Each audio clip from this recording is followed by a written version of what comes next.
In our last class, we guys discussed about the क्या आपका SEBI and क्या आपका सेबी व्हाट इज सेबी। क्योंकि आपकी इकोनॉमिक क्लास में क्योंकि आपको पता है कि बीकॉम थर्ड स्टूडेंट ये आपका नया सब्जेक्ट है, तो उसके अंदर मुझे आपको ये बताना बहुत ज़रूरी है कि एग्जैक्टली कि सेबी क्या है। सेबी हम लोगों ने लास्ट क्लास में डिस्कस किया था, security exchange board of India. ठीक है। एंड क्या आपका मोस्ट इंपॉर्टेंट थिंग मैंने आप लोगों को इसमें बताया था कि एग्जैक्टली किस तरीके से इसकी कंपोजिशन होती है, कौन इसका चेयरमैन होता है, क्या इसका वर्क, इसके ऑब्जेक्टिव मैंने आप लोगों को बताए थे। ठीक है, तो ये सब हमारा किसमें हुआ था, लास्ट क्लास में हुआ था। अब नाउ वी शिल discuss about the guys, sorry for interruption.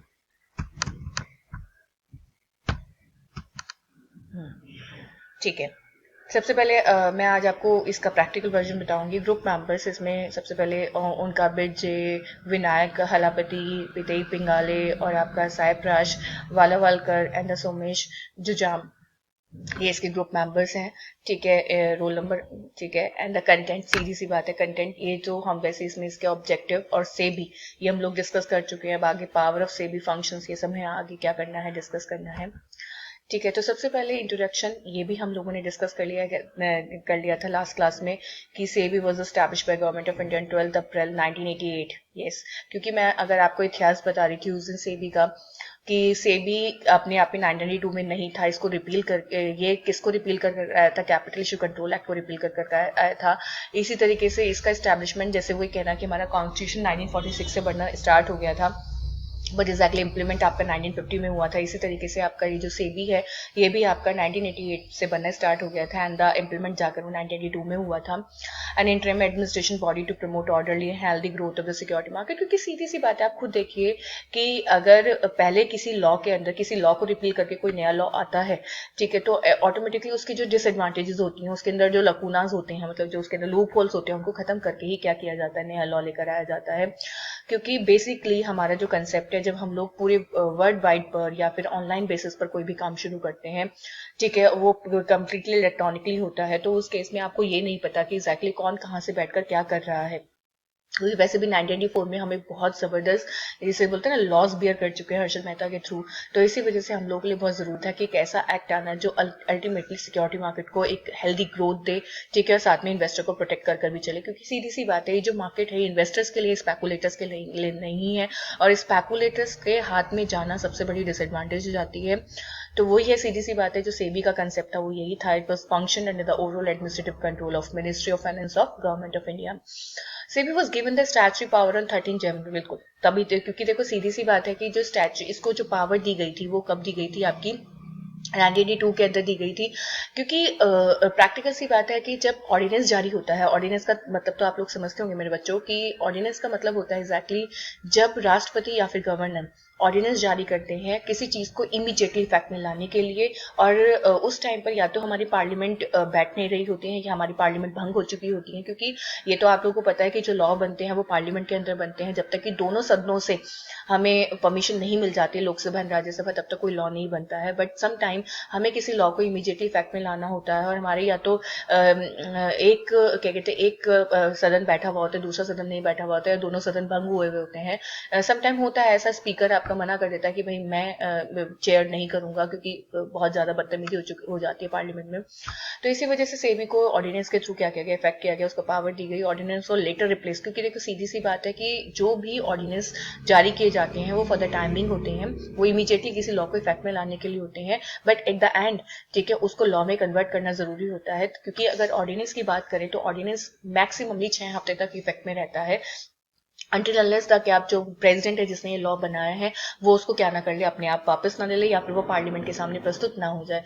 तो डेफिनेटली उसको फिर पार्लियामेंट के सामने प्रस्तुत किया गया 6 हफ्ते के अंदर अंदर, एंड देन उसके बाद इसको रिप्लेस किया गया सेबी एक्ट के थ्रू। बोर्ड, ठीक है, देखिए, आप देख सकते हैं मेरी स्क्रीन पर कि मैंने आपको दिखाया कि कौन कौन है। मिस्टर यू के सिन्हा, जिससे स्टार्टिंग हुई थी, सेबी के चेयरमैन थे।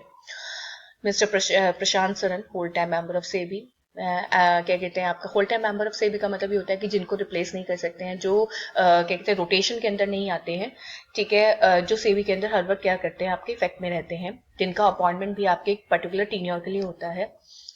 Whole time member mister S Raman, ठीक है, mister Rajiv Kumar Agarwal, whole time member SEBI. ठीक है। उसके बाद आपके mister Manoj Joshi, joint secretary department of economic affairs, minister of finance. क्योंकि लास्ट टाइम मैंने आपसे कंपोजिशन की बात की थी, तो आज मैंने आप लोगों को कंपोजिशन के रूप में आपका बताया कि बोर्ड देखिए किन किन लोगों से बना हुआ है।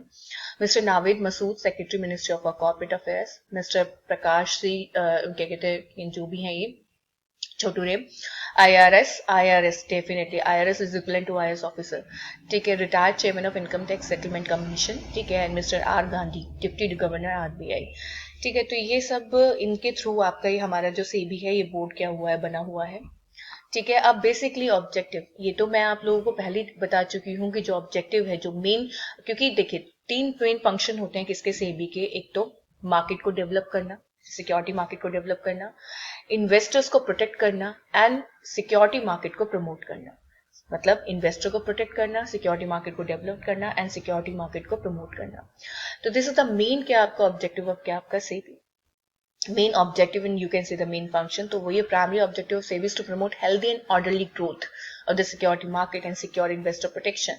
ऑब्जेक्टिव तो वही है कि स्टॉक एक्सचेंज, तभी तो सेबी, क्योंकि देखिए आपको मैं बिल्कुल प्रैक्टिकल बता देती हूँ, जो सेबी है वो कौन है। सेबी है जो एग्जैक्टली सिक्योरिटीज में जो डील किया जाता है उसके एक्सचेंज पर अपने रूल्स एंड रेगुलेशंस को अप्लाई करता है। क्योंकि मैं आपको बता देती हूँ कि 1992 के बाद, जब से 1991 हुआ, तब से जो गवर्नमेंट है उसने अपना कंट्रोल हर अथॉरिटी पर से क्या कर लिया है, बहुत कम कर लिया है। मतलब जो अथॉरिटी उसके नीचे होती है वो रेगुलेटेड उसी के थ्रू होती है, बट स्टिल की एवरी टाइम कि आपका जो पैटर्न है वो गवर्नमेंट अप्रूवल रिजाइम है, ठीक है, वो सिस्टम खत्म कर दिया गया है। अब से भी ये कहता है कि हम रूल्स एंड रेगुलेशन बनाएंगे, you have to follow the क्या आपका रूल्स एंड रेगुलेशन। इसके अलावा हमारा क्या नहीं है, कोई रूल नहीं है। आपको जैसे अपनी ऑर्गेनाइजेशन को चलाना है आप वैसे अपनी ऑर्गेनाइजेशन को चलाएं। This is the main purpose of क्या आपका सेबी। सेबी या फिर जितनी भी आपकी गवर्नमेंट अथॉरिटीज हैं या सेमी गवर्नमेंट अथॉरिटीज हैं, उनका बेसिकली यही क्या होता है, पर्पस होता है। अब आप मेरी बात समझिए और बहुत ध्यान से समझिए कि एग्जैक्टली जो सेबी है वो किस तरीके से क्या करता है, आपका वर्क करता है, ठीक है। तो primary objective of SEBI is to promote health and orderly growth, ये तो हम लोग पढ़ लिया, ठीक है। सबसे पहले रेगुलेशन ऑफ स्टॉक एक्सचेंज, क्योंकि देखिए सबसे इंपॉर्टेंट जो इन्वेस्टर्स के साथ डील करता है कंसेप्ट, वो है आपका स्टॉक एक्सचेंज। सेबी ने क्या कहते हैं, वैसे तो स्टॉक एक्सचेंज जो होते हैं उनकी जो रिकॉग्निशन होती है वो किसके हाथ में होती है, आपकी क्या कहते हैं, सीजी के हाथ में होती है, central government. But central government ने ये पावर सेबी को क्या कर दिया, आपकी डेलीगेट कर दी है। तो जितने भी स्टॉक एक्सचेंज होते हैं, if they want to recognition as a, मतलब if they want to work as a क्या आपका recognise stock exchange, they need to take क्या कहते हैं परमिशन फ्रॉम द क्या आपका सेबी। उनको सेबी से क्या लेनी पड़ती है, परमिशन लेनी पड़ती है। और स्टॉक एक्सचेंज का जो वर्क भी होता है वो एग्जैक्टली क्या कहते हैं, इन्वेस्टर्स के साथ बिल्कुल टच में होता है, क्योंकि ये they are providing the trading platform to all the क्या आपका इन्वेस्टर्स। ये इन्वेस्टर्स को ट्रेडिंग प्लेटफॉर्म प्रोवाइड करते हैं जहां पे इन्वेस्टर्स डील करते हैं सिक्योरिटी मार्केट के अंदर। आ रही मेरी बात समझ में? This is the concept of क्या आपका स्टॉक एक्सचेंज।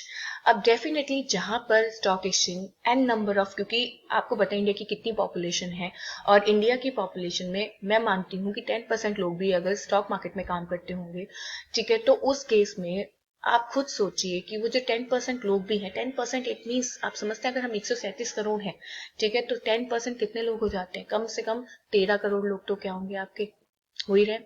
तो अब आप खुद उससे मल्टीप्लाई करके देखिए कि एग्जैक्टली 13 करोड़ लोगों का इंटरेस्ट अगर अफेक्ट होगा तो कैसा लगेगा। तो उस केस में जो सेबी होता है वो क्या करता है, वो यही करता है कि वो स्टॉक एक्सचेंज को रिकॉग्नाइज करता है, बट अपने सुपरविजन के अंदर, अपने कंट्रोल के अंदर वो ऑल द टाइम उसको रखता है, रेगुलेट करता है। रेगुलेशन के लिए स्टॉक एक्सचेंज के सारे रूल्स जो बनाता है वो सेबी बनाता है, ठीक है। सेबी जो स्टॉक एक्सचेंज है वो एक सेल्फ ऑर्गेनाइज बॉडी है, सब कुछ है कि आपने क्या किया, मतलब हर बंदे को, एक प्राइवेट पर्सन को बोल रखा है कि यू कैन लॉन्च योर क्या आपका, you can establish your stock exchange, but exactly आपको जो रिकॉग्निशन मिलेगी वो सेबी से मिलेगी। Once you recognise by the क्या आपका सेबी, ठीक है, तो डेफिनेटली अब आप किसके सुपरविजन के अंदर आ चुके हैं, आप सेबी के सुपरविजन के अंदर आ चुके हैं। अगर कभी भी सेबी फील्स रियलाइज की एग्जैक्टली ये जो स्टॉक एक्सचेंज है इसके स्पेकुलेशन हो रहा है या इसके किसी मेंबर के यहाँ, क्योंकि जो स्टॉक एक्सचेंज होते हैं ये भी डायरेक्टली डील नहीं करते इन्वेस्टर्स के साथ, ये अपनी मेंबरशिप प्रोवाइड करते हैं, जिनका नाम आपने सुना होगा स्टॉक ब्रोकर्स। ये स्टॉक ब्रोकर्स को अपनी मेंबरशिप प्रोवाइड करते हैं, और ये स्टॉक ब्रोकर होते हैं, ये पब्लिक तक पहुंचते हैं, ये पब्लिक को ट्रेडिंग प्लेटफॉर्म प्रोवाइड करते हैं, ठीक है। अब ये जो स्टॉक ब्रोकर्स होते हैं, अगर कल कभी भी इनके यहाँ कोई स्पेकुलेशन होता है तो सेबी को किससे मतलब नहीं है, सेबी को स्टॉक ब्रोकर से मतलब नहीं है, क्योंकि उसको तो एक्सचेंज देखेगा, स्टॉक एक्सचेंज देखेगा, ठीक है। बेसिकली उसको तो क्या कहते हैं, एक मिनट बच्चों होल्ड प्लीज, तो पागल है क्या?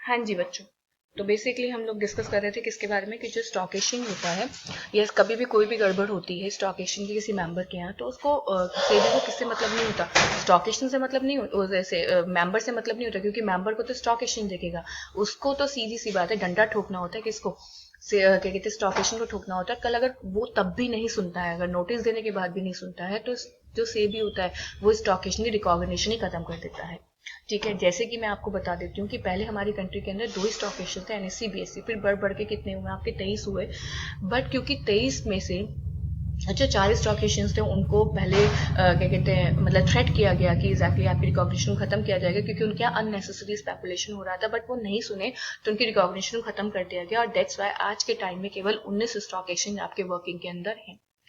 तो बेसिकली जो सेबी होता है वो सबसे इंपॉर्टेंटली तो जो गवर्न करता है या रेगुलेट करता है वो स्टॉक एक्सचेंज को करता है, क्योंकि उसका जो मेन पर्पस है वो इन्वेस्टर को प्रोटेक्ट करना है, कि जैसे कि आप सामने देख सकते हैं, ठीक है। एंड सबसे मोस्ट इंपॉर्टेंट कि हमें जो इनसाइडर ट्रेडिंग है उसको भी देखना होता है, क्योंकि देखिए कंपनी के जितने भी ऑफिसर एम्प्लॉय होते हैं इनको तो कंपनी के बारे में जो भी कंपनी के अंदर होने वाला होता है वो पता ही होता है। अब आप खुद सोचिए कि अगर कंपनी के अंदर कुछ भी वट एवर कुछ भी हो रहा होगा, ठीक है, तो वो किसके लिए नुकसानदायक होगा, अगर कल वो बाहर लीक हो जाता है वो कंपनी के लिए नुकसानदायक होगा। तो इसी वजह से एक कंसेप्ट बनाया गया है इसके अंदर, सेबी के अंदर, कि inside trading is a word when the internal officer and employee of the company, ठीक है, लीक द क्या आपका द टर्म्स, लीक द क्या आपका the thing which is very important for the क्या आपका the share holder of the company, अगर वो किससे पहले पहुंच जाए, समय से पहले उन लोगों के पास पहुंच जाती है, तो वो कंपनी के प्राइसिंग पर कहते हैं ना अनपब्लिश प्राइस सेंसिटिव इन्फॉर्मेशन, की वो एक ऐसी इन्फॉर्मेशन हो जाती है जो कंपनी के ऊपर समय से पहले प्रभाव डालने लग जाती है, उसके प्राइस पर, उसकी शेयर होल्डिंग पर प्रभाव डालने लग जाती है। क्योंकि आपको पता है कि an number of company registered है किसके अंदर, लिस्टेड है किसके अंदर, स्टॉक एक्सचेंज के अंदर। अब कल कोई भी कंपनी का ऑफिसर एम्प्लॉय कोई भी ऐसी बात जो एक टाइम पर क्या होनी थी आपकी पब्लिक के सामने पब्लिश होनी थी, वो समय से पहले अगर पब्लिश हो जाती है तो उसका पब्लिश हो जाती है या कुछ ही लोगों को पता चल जाती है, तो एक तरफ जो कुछ लोग हैं, ठीक है, वो उसका बेनिफिट उठा लेते हैं, बट कुछ लोग हैं जो अल्टीमेटली नहीं समझ पाते कि स्टॉक मार्केट में ऐसा क्या हो रहा है, मतलब एक पार्ट ऑफ द क्या आपका कैटेगरी को, एक सेक्शन ऑफ द क्या आपका कैटेगरी को तो क्या हो रहा है, बेनिफिट हो रहा है, अदर सेक्शन ऑफ कैटेगरी को क्या हो रहा है, नुकसान हो रहा है, तो ये बहुत गलत हो जाता है, उससे कंपनी की इमेज भी डाउन होती है, ठीक है। तो इसी वजह से कंसेप्ट बना इनसाइड ट्रेडिंग, कि कभी भी अगर हमें कोई भी ऑफिसर एम्प्लॉय जिसके पास इन्फॉर्मेशन थी और उसने लीक किया या किसी और कंपनी की इन्फॉर्मेशन में काम किया, तो वो इनसाइडर के रूप में क्या कहते हैं मेजर किया जाएगा, उसको पनिश किया जाएगा इनसाइडर के रूप में। एंड यू वांट इमेजिन जितना उसने बेनिफिट कमाया होगा उसका 3 गुना और 25 करोड़ विच एवर इज हार, उसको पेनल्टी क्या करनी पड़ेगी, बियर करनी पड़ेगी। तो खुद सोचिए कि इनसाइड ट्रेडिंग कंसेप्ट आपका बहुत तेजी से स्प्रेड किया गया। उसके बाद कंट्रोल ओवर ब्रोकर्स, सीधी सी बात है, अगर हम बात करें सेबी के लिए, तो सेबी डायरेक्टली कंट्रोल नहीं करता ब्रोकर को। वैसे मैं आपको बता दूं, अगर स्टॉक एक्सचेंज रजिस्टर्ड होते हैं, रिकॉग्नाइज होते हैं किसके पास, सेबी के पास, क्योंकि सारे के सारे इंटरमीडिएट होते हैं, चाहे स्टॉक एक्सचेंज की बात करें चाहे ब्रोकर की बात करें, तो दे ऑल आर रजिस्टर्ड, ठीक है, विद द आपका सेबी। बट मैं आपको एक चीज बता देती हूँ कि जो सेबी है वो इन सबको अपने पास रजिस्टर्ड भले ही करता है, ठीक है, बट स्टिल ये एक चेन है जो एक दूसरे से जुड़ा हुआ है, दूसरा तीसरे से जुड़ा हुआ है, तीसरा चौथे से जुड़ा हुआ है। तो उस केस में डायरेक्टली तो वो किसको रेगुलेट करता है, स्टॉक एक्सचेंज को, बट स्टॉक एक्सचेंज के जितने भी मेंबर्स होते हैं वो कहलाए जाते हैं ब्रोकर्स। ये ब्रोकर्स भी रजिस्टर्ड होते हैं किसके पास, आपके सेबी के पास, ठीक है। बट जब भी ब्रोकर कोई भी अननेसेसरी स्पेकुलेशन करता है, तो जिसे भी थ्रेट करता है वो स्टॉक एक्सचेंज को करता है फर्स्टली, फिर स्टॉक एक्सचेंज, क्योंकि जब स्टॉक एक्सचेंज को, जब अपर अथॉरिटी को कोई थ्रेट मिलेगा तो ऑटोमेटिकली ब्रोकर को भी क्या मिलेगा, फिर थ्रेट मिलेगा। इनफैक्ट स्टॉक एक्सचेंज के पास तो इतनी पावर होती है, क्योंकि जो सिस्टम होते हैं ना ब्रोकर और स्टॉक एक्सचेंज को एक दूसरे से जुड़े हुए होते हैं, उसके पास तो इतनी पावर होती है कि कल अगर ब्रोकर नहीं रुक रहा होता है तो उसके स्टॉक एक्सचेंज, उसके जो सिस्टम्स होते हैं जिनके ऊपर वो मतलब ट्रेडिंग करवा रहा होता है, उनको ऑपरेट कर सकता है अपने आप खुद देखिए। तो नाउ क्या कहते हैं, नाउ वी शुड क्या कहते हैं stop this class and we should discuss the क्या आपका these things in the next class. Okay, bye बच्चों, take care.